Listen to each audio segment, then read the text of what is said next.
they say, wow, you're a good provider. You're like, oh, yeah, that's all part of it. But the bigger part is what's in here, what's in your soul, what's in your heart, what's your heart beat for? I love and gratitude.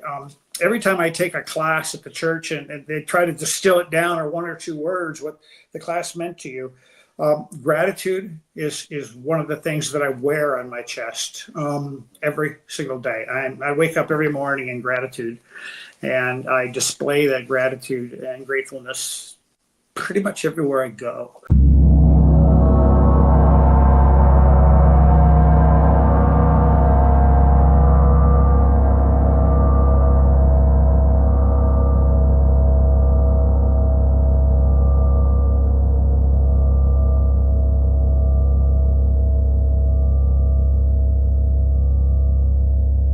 Hello and welcome to the New Thought Men's Podcast, where we're building healthy masculinity in the world. It's great to have you with us. I'm Eamon, and today's guest is Chuck Bloser. He is our financial guru on the New Thought Men's Community Board of Directors, and he's going to talk to us today about financial empowerment. But before we bring him on, I just want to share a little bit about Chuck. He is an amazing man. I've known Chuck for many, many years. He is a robust 36-year tax preparation financial consultant. In the second act, he built concurrently with a long career as a senior sales and marketing manager at AGC, Chemicals Americas. Chuck's passion for tax preparation and volunteer work has led him to explore his interests in financial management, investments, retirement, college funding strategies, as well as real estate and investor coaching. So he has served on the 4 boards as the treasurer, including his 2 current appointments, Wonderbound, which is an amazing dance troupe that he supports, and also us, the New Thought Men's community. So Chuck, it's great to have you here today. Thank you. Yeah. Pleasure. I really appreciate you talking about this. We don't often, we're so busy talking about spiritual things that sometimes the physical, the body health or the financial health or the things that I can speak for myself in my life, I've maybe more ignored those things a little bit. And for me, for those of you who don't know, I'm dyslexic, so I have issues with numbers and letters. Even though I've owned my own business for most of my life, I have just really had challenges financially, Chuck. And as you know, you've known me for a while, and it's really only been in the last few years that I started getting my finances in order. I was very blessed. I always felt like I had money coming in, I had abundance, I could pay the bills. Sometimes I needed credits and use that, and just different things like that. But I always made it work. But here, more towards the gray end of my life, I am starting to be more aware of the things that I have not paid as much attention to, which one of them was financial. And I think a lot of that's due to my dyslexia. I've just avoided it. I had CPAs do the, bookkeepers take care of all the stuff, and I never really looked at it all that much. And I think it's just because that was painful for me. And so I really appreciate in your talk that you shared with us about, in the summit, you talked about attitude and aptitude. And I think the attitude that I had towards money was, I don't want to have to know about it. I don't want to have to look at it. I just want it to work out. I'm trusting. And to a degree that worked out. But now I'm in the aptitude part of that. Now I'm in the embodied part of that. And I'm like, okay, I've got my attitude right. Now I'm trying to get my aptitude right. And where I started was my sister kept poking and prodding me to go watch some Dave Ramsey stuff. And so I started watching that and got onto the debt snowball. If you haven't checked out any of Dave's videos, they're great. I could highly recommend them. The debt snowball is a great place to start. And he advocates for paying off the debts, definitely the higher interest ones that you can. He says go for the lowest balance so that you can get some success under your belt. And for me, that worked well. I was really happy about that because I managed to pay off 3 credit cards in less than I think 3 months or something like that. I still have a couple more to go.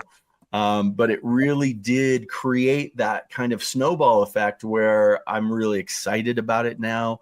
I'm doing extra work. I'm a carpenter by trade, so I'm doing some extra work here and there to save up to really get rid of all of my high interest rate debt, credit cards and whatnot. And then once that's done, then I only have 6% and below debt.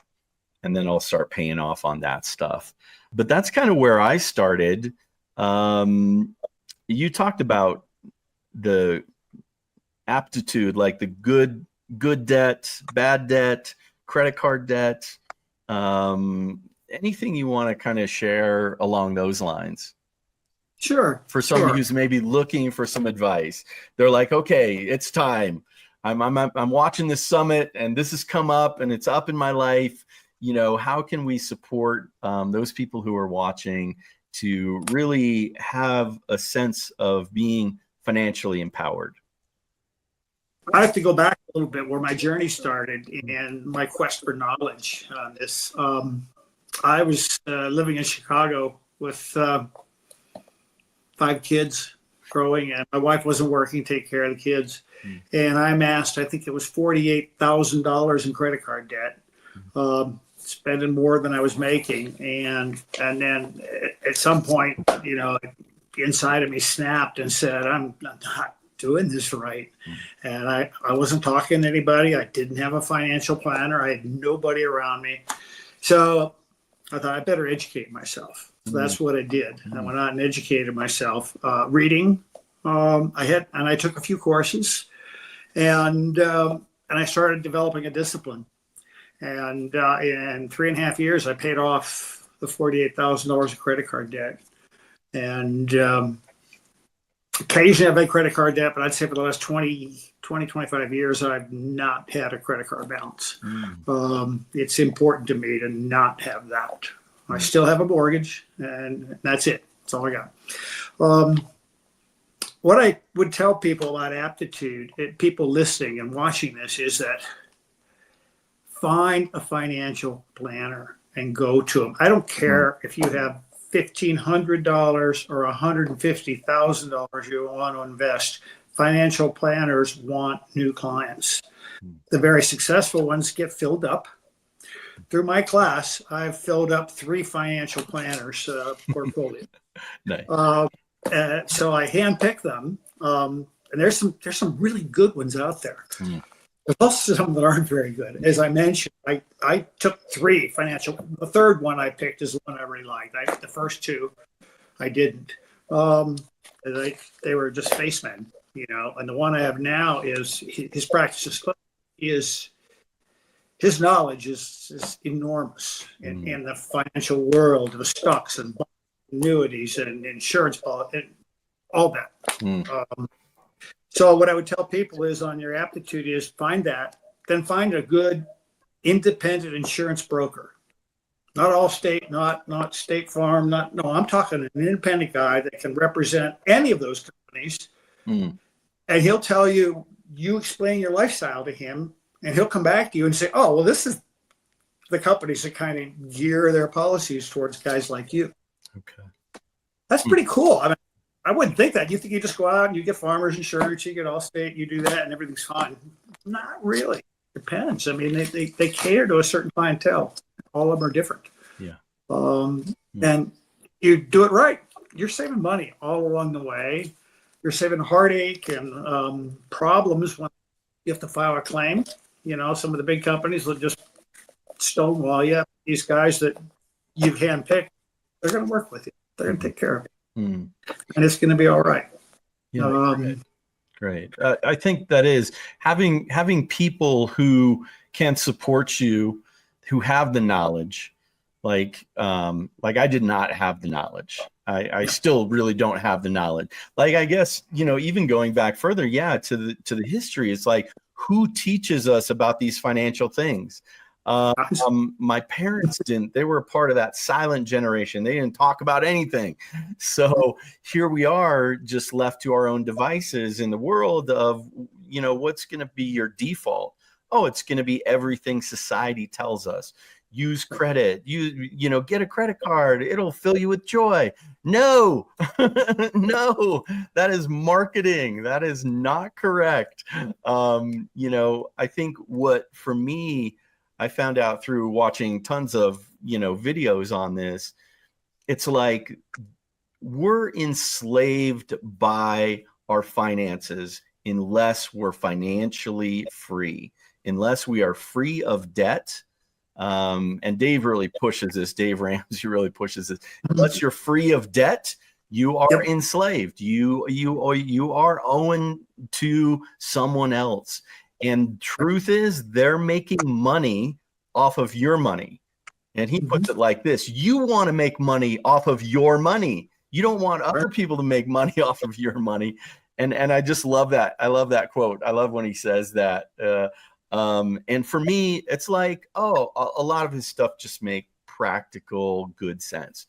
Pay down, part of his steps with the debt snowball is get an emergency fund, number one. So I'll give you the steps here. There's only like 6 steps. Have an emergency fund, pay off your high interest debts, credit cards and things like that. The lowest balance first and work your way up to the higher ones. And then pay off all of your debts. So pay off your car, pay off if you've got past debts, if you've got a HELOC, any of that kind of stuff. You want to pay all those off. And that's surviving. So to put it in your terms, that's surviving. So now, once you've done that, you're in the thrive part of it. And then he says, save 15 to 20% in savings / investments. So like a Roth IRA or a 401k, if you've got that through work, for your future retirement.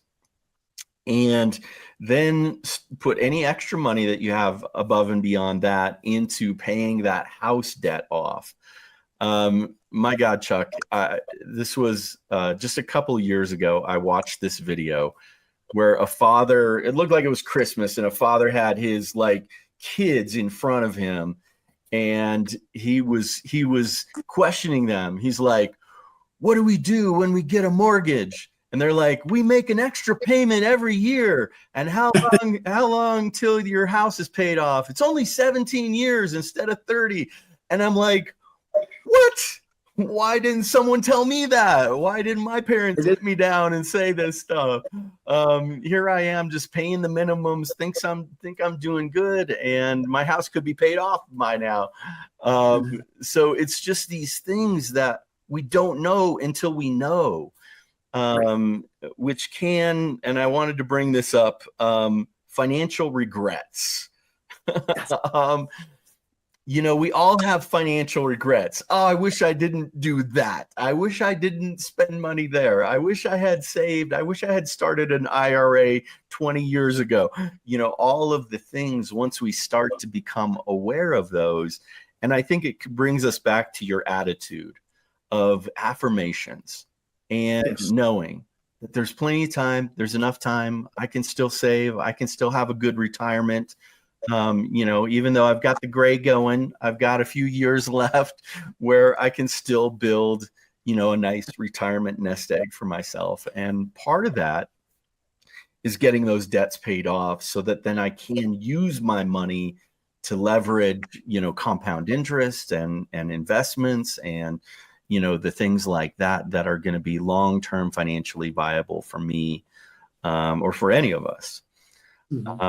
So yeah, I think Chuck, I'd love to hear like financial regrets and maybe how you reverse those. I loved your first story of like, hey, I was in debt and credit card debt, and I'm like, no more. Because we've all felt that like kind of pinch of finances in our guts or in our heads. We're up in our heads, or we're like worried. I know for me, and it really wasn't until several years ago that I was like, okay, I'm just going to commit to having enough savings available to me that I'm not living paycheck to paycheck, that I have enough savings. And ideally, Dave just says, start your emergency fund with $1,000. And that's probably fine if you have a regular job or whatever. But for me, owning my own business, it's a little different. You really want between 3 months and 6 months, or even possibly a year, of available funds so that you could take care of yourself if you got hurt or something happened. And so when I finally did that, I'm like, oh, the stress went way down, because I'm like, okay, I'm not worried about, can I afford this month? Can I make my house payment? Can I eat? Can I, all of those things I think that we struggle with. But anyhow, I'd love to hear some of your, if you have a story or about, financial regrets and the attitude about shifting those regrets to empowerment. Well, I'll pick up where I left off. After I paid all my credit card debt, I mean, I was so proud of myself and so happy. And it wasn't too long after that, we were at a state fair, my wife and I, and there was a guy with the microphone barking, and he had this stock trading program, and he was showing it to you, and it was like $700, and we sat down and listened to the presentation. I thought, well, gee, I'm out of debt now. I can save money. And boy, I could make money here. So shelled out $700 and bought the stock trading program, came on, loaded it on my Apple IIe computer. Love it. And red lights, green lights, and when to buy and when to sell. And this is great. And so I saved up some money, and I got $12,000, and I put it in my stock trading account, and I started trading. And really what it was a day trading program. And I had a full-time job, and I worked out of my home. And so what I decided was I would never have a position if I had to go travel. But when I'm in the office, I can go look at the computer all the time. But that computer was upstairs and my office was downstairs. So for the first 2 weeks, I'm making trades, and my 12 grew to about $15,000. And I go, wow, this is great, So then one day I was in there, and there were some stocks that were going to go crazy. So I just went all in, put them all in. And then I ran down to my office and figured I'll be here for a little while. And I got tied up in a huge problem. And I was in my office for the next 10 hours. And I came upstairs, I got some dinner, and then I go, oh, crap. I didn't look. Oh, my God. I don't know what happened. My 15 was down to 5,000. I lost 10,000 that day. And I tried to make it back, but my job got more demanding, and I couldn't do both. And I was not educated in stock trading. And I pulled the plug at $2,000 and took my losses and said, I can't do this. I can't do this. Two things need to happen. I need to find a financial planner. And number two, if I'm going to trade stocks, I'm going to go take classes. I've done both. Today, not even today, but for the last 5 years, I've had 2 investment clubs. And the one I really love, $100 a month. We started with 8 people, and we signed a 3-year agreement. And then we met once a month on Zoom, and we bought and sold stock. So for the first month, we had $800. Well, the 3 years turned into 6 years. We're closing out the accounts right now. And $100 a month, you don't miss at all out of your budget. And now we're writing checks to each other for $10,000, $15,000, just to close out the account. And we learned a lot about companies, stock manipulation. We bought and sold NVIDIA, I think, 5 times. Should have bought it the first time and held it the whole time. It'd go up, and we had such a big profit. Well, let's take it. And, but I've learned a lot in the classes I took, and then but my big money, my retirement and all that, I let Edward Jones, my guy there, handle it for me. Mm-hmm. And his last 5-year average with me, just to let you know, after his fees, is 14.1% return. Mm. So I probably could do more, but you know what? I'm happy. That's a great return. Yeah, it's great return. Absolutely. And what he makes, I spend less than that each year, so it's growing. So that's one of the stories. The other story I have is very short. Is my great grandfather was a millionaire. He owned the first oil wells in Titusville, Pennsylvania. And somewhere between my grandfather and my father, there's no millions, there's no 100,000s. There was maybe 10,000, at the end. So I'm trying to reverse that trend now. And I'd like to, I have a portfolio now that is growing, and I'd like to at least have legacy amounts of money for my kids. So nice. They'll get enough money to be mortgaged and debt free. That's what I want. Yeah. So that's what I'm doing. That's awesome. Yeah. How do we set up the people that we love, to have their financial success? I think you talked about this, and Dave talks about this too. Like, when you have kids, it's hard to invest for their education, but education fund. I mean, these days we look at education and it is so pricey, and it like, I think my sister still has part of her debt from college, and it's literally, it just follows you everywhere. And I mean, for me, my life was different. She kind of went more the corporate and so she had the 401ks and all that kind of stuff. And I owned my own company, so I had none of that stuff, and definitely very little financial education. I wish I had done more education on that part, but there was a part of me that was sight unseen. If I don't see it, it was like the monkeys, like if I don't see it, I don't hear it, I don't speak it, then I'm gonna be fine. And I've been lucky, but I'm so grateful that I'm on this path now to really true financial freedom. I just never knew. I thought, oh, this is the way, going. It's like for New Thought, we're just going on our unconscious beliefs, right? We're just living on our unconscious beliefs. And so if those old beliefs are from childhood or as a teenager or as a young person who doesn't know, you don't have education in it, then it's hugely different than if you educate yourself, if you really choose to override those mental programs, those beliefs, those experiences, and say, go back to the attitude part. Look, what are my affirmations? I deserve abundance. One of my favorite things to say is we have 7 octillion atoms. That's as many stars are in the universe. We are abundant. We are incredibly abundant. Octillion is 15 zeros, by the way, if anybody was curious. And so for me, that's kind of been one of my affirmations, Chuck, to just be able to go, you know what? I live in an abundant universe. Translating that into financial abundance is, I think, easy to be able to feel that experience of abundance, feel that experience of financial freedom. I'm starting to, and it just really excites me. It just really excites me. And so, talking about that education, obviously we've got an exciting program with you that we'll be filming here this year, and that will be available for our members.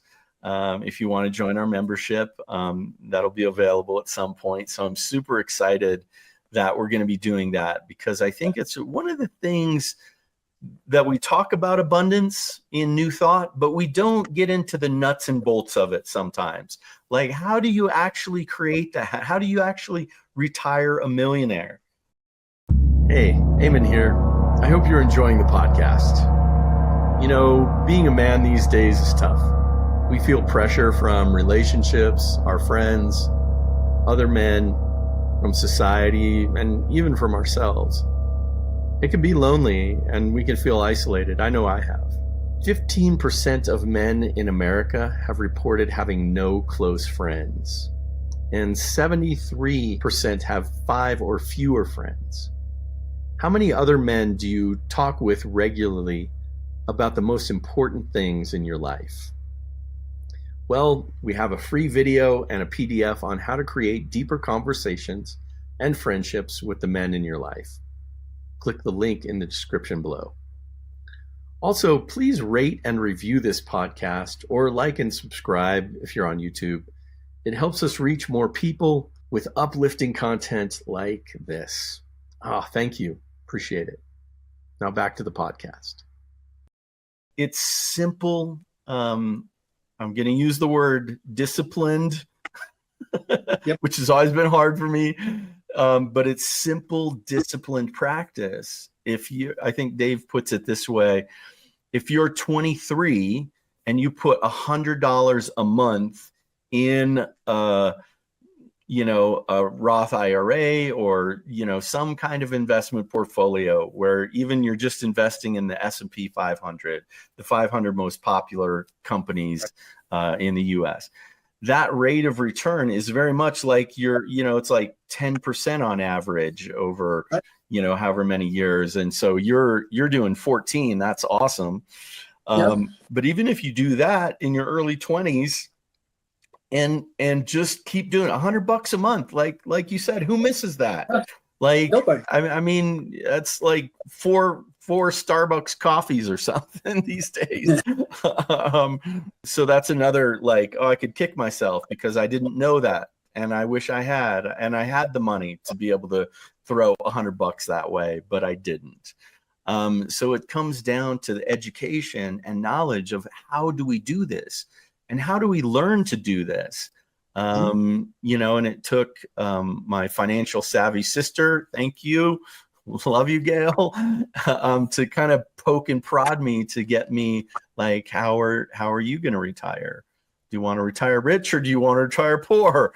And retiring poor in the United States or even anywhere is not a pretty thing. And we're seeing a lot of that right now. I got off my butt and was like, okay, how am I gonna change my situation? And of course, new thought, how do we change our situation, change our thinking? We change our lives.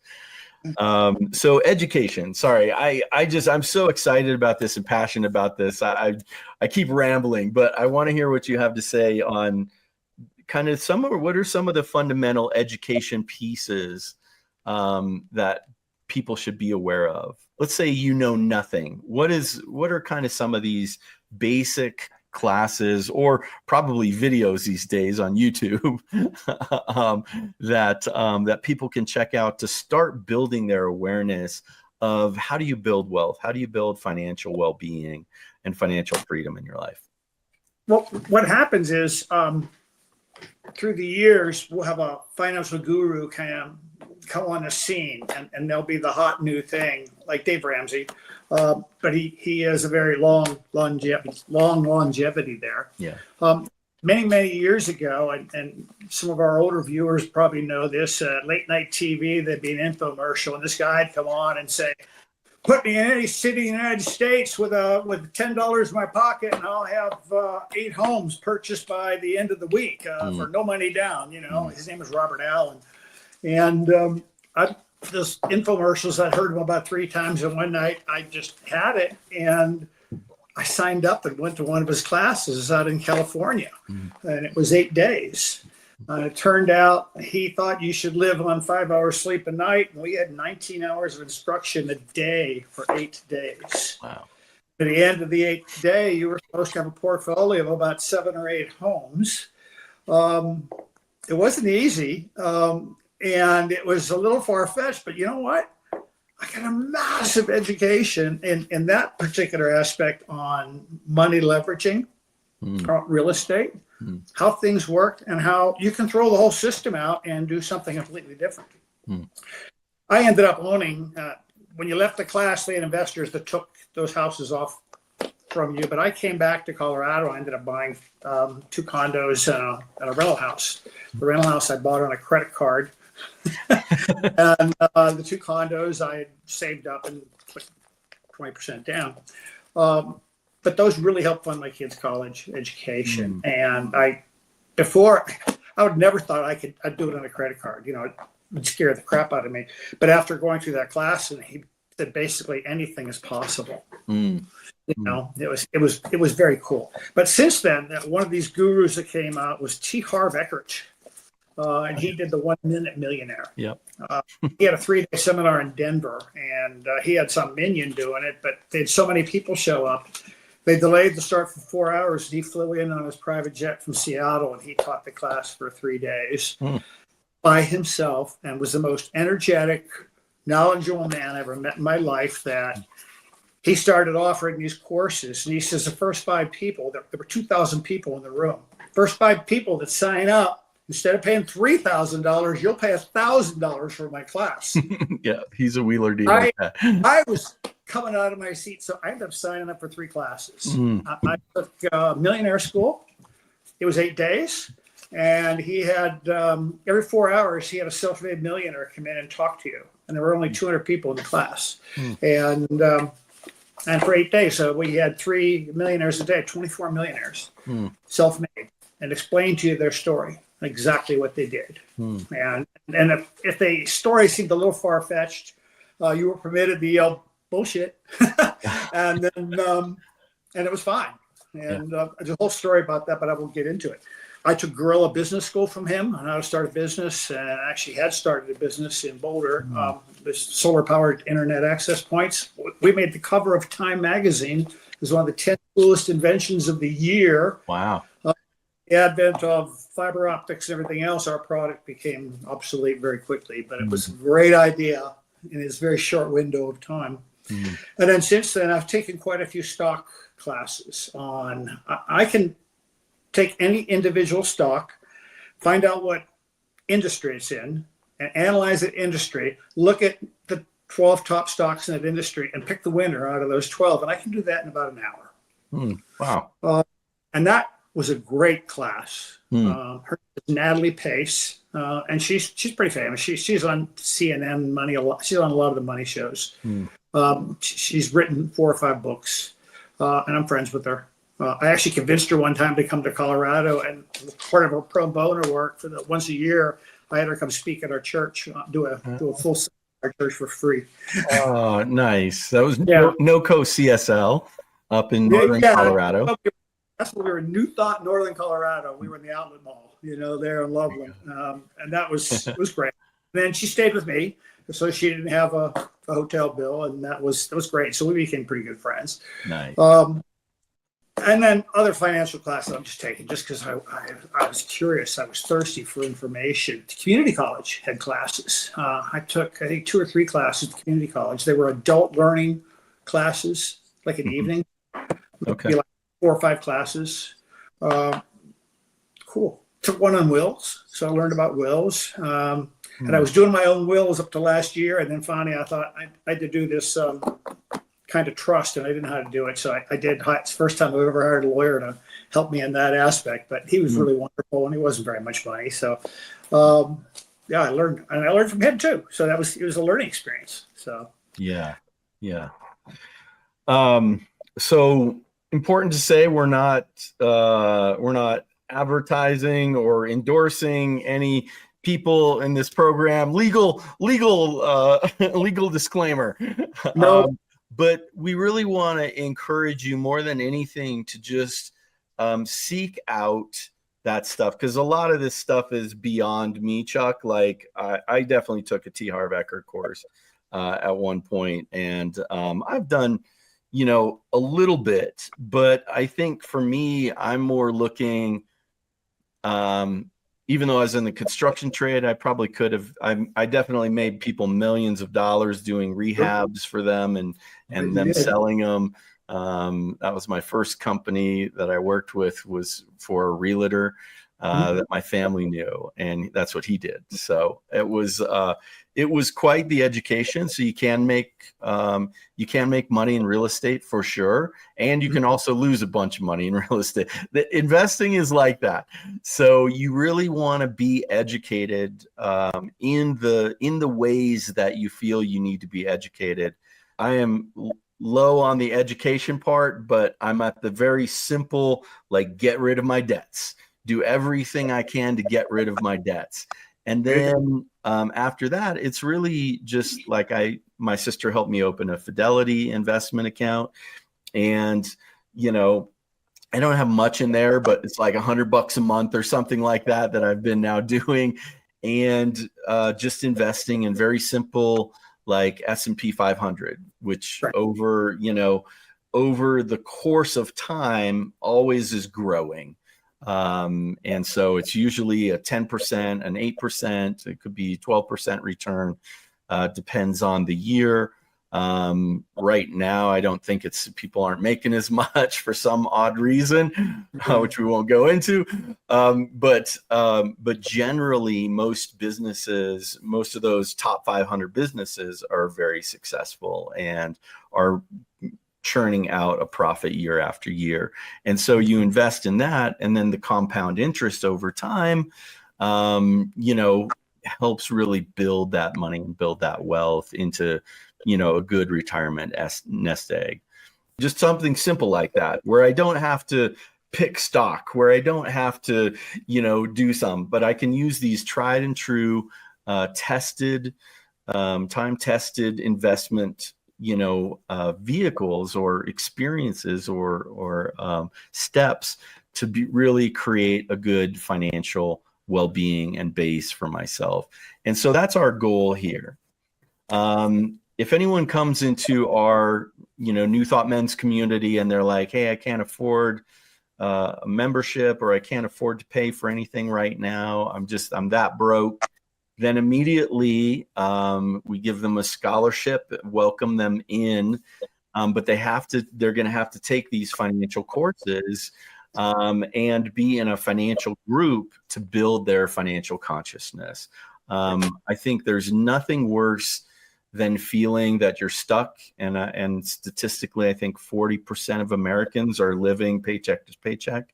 Yep. And we don't have to do it that way. You don't have to be stuck. You don't have to feel overwhelmed by this stuff.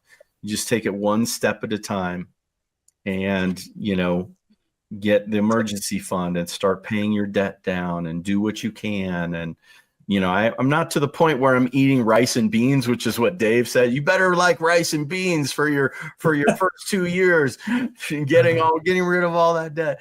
I'm not on rice and beans, but, I definitely have been aware of, where can I save that money? Where am I going out all the time that I can just simply, fix something at home? So that was my education part of it. And why I don't know that I ever will take full-on investing courses or things like that. I think for me, this simpler way really works. And I definitely have educated myself, and a lot of it was on YouTube, quite frankly. I think so much great stuff is out there for free on YouTube. It is. Watch the stuff, find someone you really resonate with, to help you with this stuff, give you good, sound financial advice. What else? Anything else you want to share today about financial freedom? Well, you made a lot of good points where, Standard & Poor's 500, that's the S&P 500, that works for you, and it's simple and all that. And totally understand and totally agree with you. But at some point, you might consider getting a financial advisor who, like I said, if he makes you serious amounts of money, then he makes money, and your returns would go up. And they offer more services, and generally all the other services are free, which is really, really helpful. So I have like a college funding account. Every time I have a grandkid born, I have 4 grandkids now. The day they're born, I open a college 529 account for them. And then beautiful. For their birthday now, I throw more money into it. Will it pay for their college? No, but it'll help. it'll certainly it'll be a boost, whatever it is, and the money can be used. They're changing these days. These 529s. It isn't just college. They can be used for trade school. They can be used for extra classes outside of high school. There's all kinds of things that you could, if your kid grows up, wants to be a welder, he isn't going to go to college. Well, you can still use your 529 account for the welding. So yeah, there you go. College isn't for everybody. So yeah. And so they're changing all that a lot, which I really, really like. And earlier you said it's the attitude about money that we got to get right in a lot of people. I told you over the half of my new clients come in, tax clients come in, they got the wrong attitude. The first attitude is, I hate the government. I don't want to pay them any money. What am I going to do? I had one guy that came in. He was so happy that he owed $5,000 at the end of the year. And I said, why are you happy? Because they didn't hold my money. I go, well, you owed them $5,000, so they didn't hold your money. You held their money, and you have to but I'm paying it in time. No, you're not. The government wants it when you earn it, month after month after month. So that $5,000, no, you got a $450 penalty. And then he got really upset. I said, so if you don't mind paying $450 penalty, you can write the check for $5,000. But that's like 9%. If you can make more than 9% with you're fine. Yeah. I think it was just sitting probably the cash in a drawer. All right. But, so, I talk to people that way. I said, the people that are smart financially, like the people that establish those fines for the IRS and everything else, they know what you're going to get on return if you hang on to your money. And they're going to charge you that exact same amount, so it kind of all works out in the end. Yeah. You might as well pay it up front. The attitude about that, you just have to have the right attitude. And to me, I really like the term prosperity consciousness.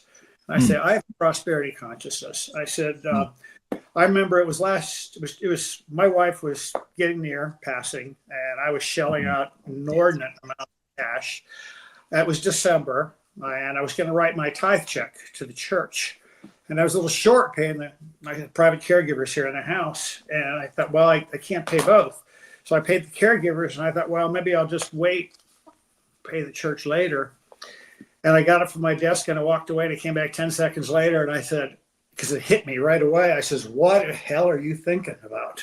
So I wrote the check for double the amount to the church, put it in an envelope, walked up at 10 o'clock at night and put it in the mailbox. Did not have the money in my checking account at the time. The next day, honest to God, I got a check from the county saying that when I had refinanced my mortgage, they had to get some cash out for my wife, that I'd double paid the property taxes. And there was a check for like $3,500. I love those stories. That's a big story. That day forward, I just say, it's important. Tithing to me is like it's more important than even a mortgage payment, because it's you got the universe behind you when you're tithing. I think just feels universal consciousness. It's all behind you. It's there. Tithing. Of course, we tithe as an organization. Sure. I certainly tithe in support and have for a long time to the New Thought men's community. At some points, the only one donating to it. We've been around for 11 years now, I think. So it was just me when it started off, but I've grown my tithing as well. And I think for me, it's not like magic, it's not like, hey, I'm tithing, so magically the universe is balancing the scales or whatever. It's paying me. But what it's done is really grow my awareness and my receivership possibilities in my own mind. So it's the attitude part. It really wasn't even about aptitude.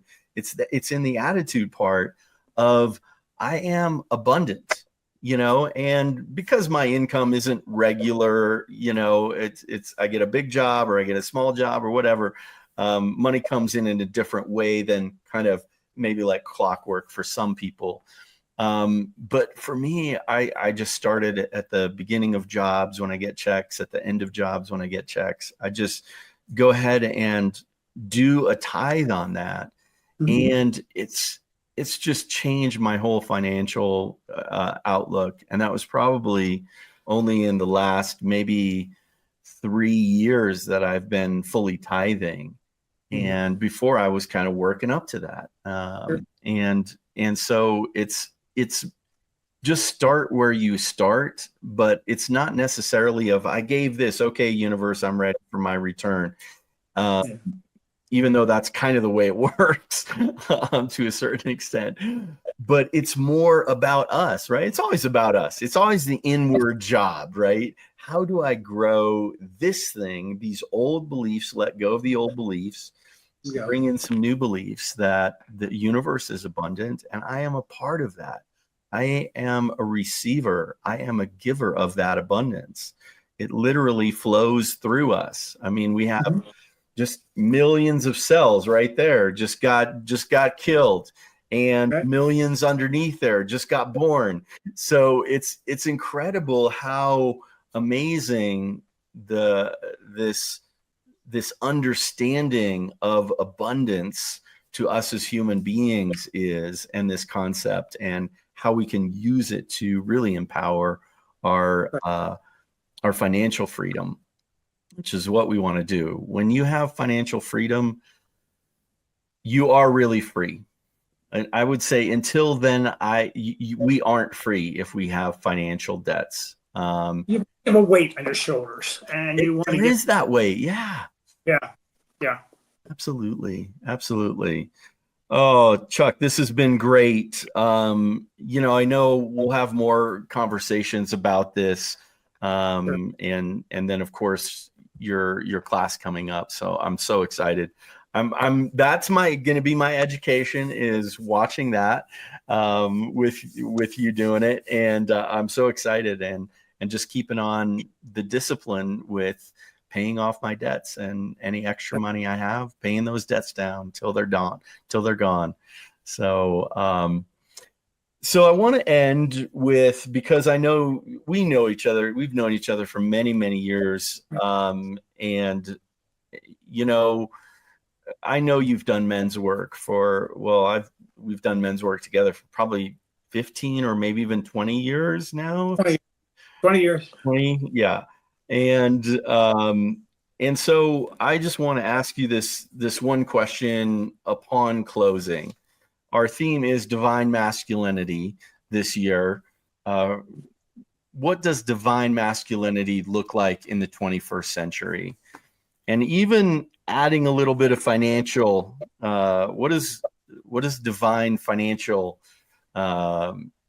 maturity look like in the 21st century? Or maybe just adding a little financial wisdom in there as well. A little spin to it, if you will. Yes. Yeah. But divine masculinity, I mean, I have to look at what's being modeled for us by the leaders of the world in divine masculinity. And frankly, it's not all that great, in my opinion. Agreed. Divine masculinity in the 21st century, I think, is that men like you, like me, and other men that are listening to this, we all need to step up. We need to step up and step out. We need to be talking to other men. We need to be mentoring our sons, our daughters as well, their partners, their friends. I do a huge amount of mentoring for a lot of my kids' friends. They love it when I come to town. Yeah. The divine masculinity is, they say, wow, you're a good provider. I go, yeah, that's all part of it. But the bigger part is what's in here, what's in your soul, what's in your heart, what's your heart beat for? Love and gratitude. Every time I take a class at the church and they try to distill it down, or one or two words, what the class meant to you, gratitude is one of the things that I wear on my chest every single day. I wake up every morning in gratitude, and I display that gratitude and gratefulness pretty much everywhere I go. I think the divine masculinity needs more of that. And I'm sure it exists, but I'm saying it needs to be more of that in demonstration, outward demonstration, whether it's words, actions, deeds. I don't care. You mentioned I serve, right now I'm on 2 boards, and I'm interviewing for another board next week, for a modern art museum, and they're looking for a treasurer, of course. And I probably will be doing that as well, but that's who I am. I'm grateful for the art they put in the world. So I thought, wow, how can I share my gratitude? It's different. Like I'm treasurer of a ballet and a men's community, and now maybe an art museum. But that's the divine masculine. And you want the financial input aspect of it? Yeah, I'm good at that. So other people don't have to be. Other people are much better at public speaking than I am. Okay, other people are better at organization, or maybe coming up with new ideas or different things. Whatever. Yeah. We all have our own. What I want to say, our zone of excellence. Yeah. And I know what my zone of excellence is. Anything to do with finance, that's my zone of excellence. And I live it, I breathe it, and I'm passionate about it. Yeah. That's divine masculinity in itself. And you live, breathe the carpentry work, the work you do, and your men's movement. All of that to me is divine masculine, and exhibiting that to other men. You and I, as we get older, we're the sages. We become the sages, so we have to go out and really model that, our behavior to these other men, and let them know. That's what I see. Oh, beautiful, Chuck. I 100% agree. Try and be the change that we can in the world. I do want to say, I think one of the things that Dave says is the reason why you want to be financially free is because then you have money in the bank, you can take trips, you can have fun, you can support the things that you love in the world, like the ballet, like the art, like men's work, like our spiritual centers, which need that financial support, which need that, that help in really flourishing and getting this message out in a bigger way, which is, I think, where we're headed, which is just exciting. But we can't leave certain parts behind. We can't, we're so spiritual, and yet we're not paying attention to the financial bottom line. These are all a part about being a spiritual being in a human body. So yeah, thank you for that, Chuck. Thank you for your wisdom. Thank you for your brilliance. Thank you for your gifts and talents to this community and so many other communities. I'm so grateful. I'm so grateful for our friendship. I'm too. And for your wisdom. For your work with this group. It's been wonderful. Thanks, brother. Well, that wraps us up for today. Chuck will be doing this financial series for us at the newthoughtmens.community. Chuck, thanks so much for being here today. My pleasure. Thanks for joining us, everyone. There's more to come, so stay tuned in.